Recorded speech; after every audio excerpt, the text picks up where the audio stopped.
Let's talk about anxiety. There are obviously many different experiences when it comes to anxiety. For this video, I want to talk about my experience. My story begins in elementary, where we were never taught anything about mental health. I never talked about it with my family or parents. It was just something that wasn't really brought up.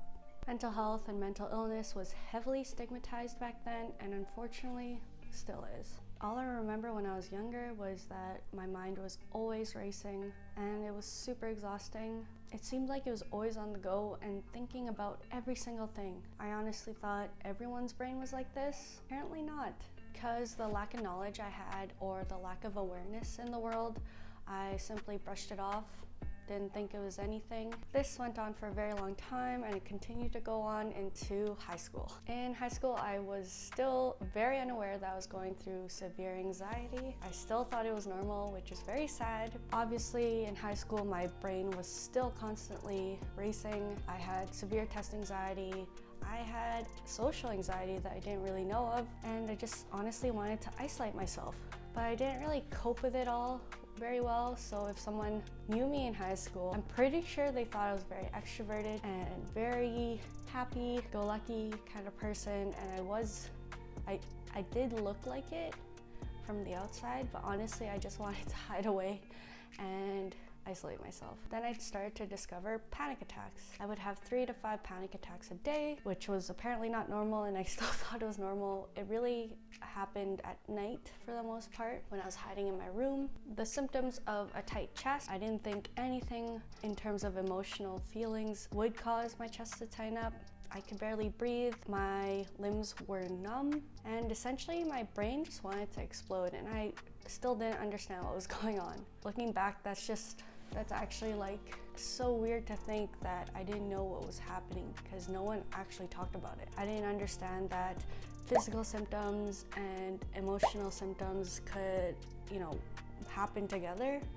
And that's how closed-minded or lack of education we got. And I was just in denial that anything mentally was wrong with me.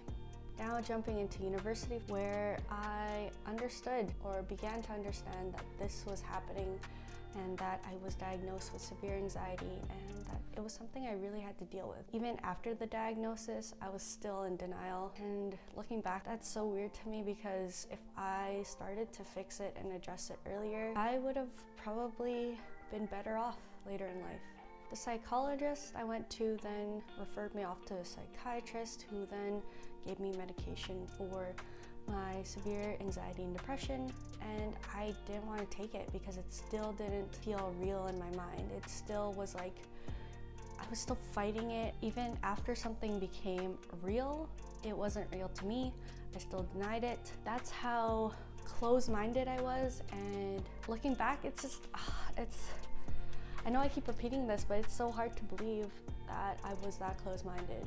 And a lot of it was due to lack of education and awareness. No one really talked about mental health. I was so in denial that I was like, this isn't happening to me, this isn't real. But after a while, I finally listened to the psychologist, to the psychiatrist, and I noticed a huge difference in how I acted, how my brain stopped racing and it was just calming down, and how my brain fog got less and less, and I was able to focus and concentrate on studying a lot better. It honestly felt like a miracle. It wasn't really a miracle, it was more like I should have just listened and I would have gotten this magical feelings of mental health and healthiness out of the way, and I could have focused on my life a lot better. Obviously, I'm still dealing with anxiety to this day. I don't think it'll ever leave me, but the way I cope and take care of myself and focus on myself is working because I finally accepted it and understand that this is what I need to do for me in order to live a fulfilling life. And this is something I can fix or learn how to fix or deal with as I go through my everyday life.